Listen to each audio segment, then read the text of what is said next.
السلام علیکم را ډیجیټل پروډکټس ته ښه راغلاست. زه یم ستاسو ورور روحلا روحاني. نننۍ ویډیو کې زه غواړم تاسو ته مایکروسافټ ای آی یا هوش مصنوعي کیبورډ معرفي کړم. په دې کیبورډ کې تاسو کولی شئ د 1000 نه زیاتې ژبې ټایپینګ کوي او ترانسلیټ یې کوي، سرچ پکې وکړئ له ګوګل نه، بلکې په دغه کیبورډ کې او زیات لیکونه یا ثبت کړئ او بیرته یې فاسټ کړئ او داسې نور معلومات او تیز ټایپینګ وکړئ له نورو کیبورډ نه. په دې کیبورډ کې تاسو کولی شئ ښه تیز ټایپینګ وکړئ او داسې نور ښه معلومات شته پکې. نو وخت مو نه ضایع کوم، راځئ زه د ویډیو په لوري.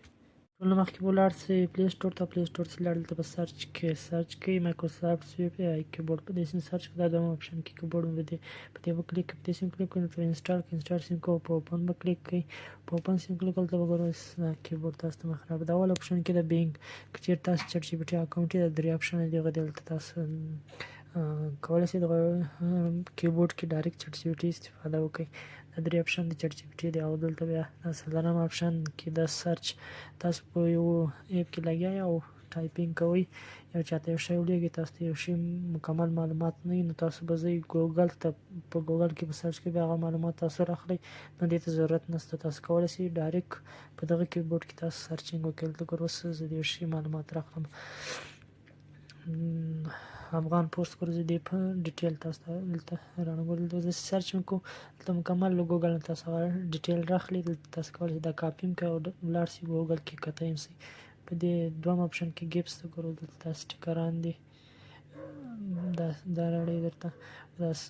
دې اپشن کې بیا دلته ګورو، دلته ساده سټیکران دي، دلته ډرا تاسو کولی شئ. دا اوس په کې د دریم اپشن کې دلته اوس تاسو یو شی کاپي کړی، دلته مکمل تاسو ته دلته محفوظ ساتي او تاسو کولی شئ دې جینۍ پیسټ کړئ. او دلته دا دریم اپشن کې بیا څلورم اپشن کې بیا دلته ترانسلیټ ته، دلته اوس مثلا تاسو په یوه ژبه نه پوهېږئ او غواړئ هغه ترانسلیټ تاسو باندې ځئ ترانسلیټ ته، بیا به په پښتو لیکئ، بیا به هغه تاسو ترانسلیټ وي او تاسو به یې کاپي کوئ.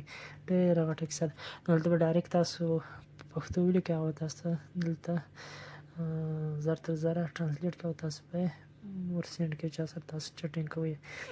دلته افغان ځواک ماحول دلته بالکل ډایرکټ افغان پوسټ راوړی. مثلا اوس تاسو چاته تاسو ته انګلیش رالیږلی او تاسو غواړئ په پښتو یې ترانسلیټ، دلته به دا کلیک کړئ، دلته اوس انګلیش به ولیکئ او تاسو ته په پښتو راوړئ. په دې ډول ګوره دلته اوس بېرته تاسو ته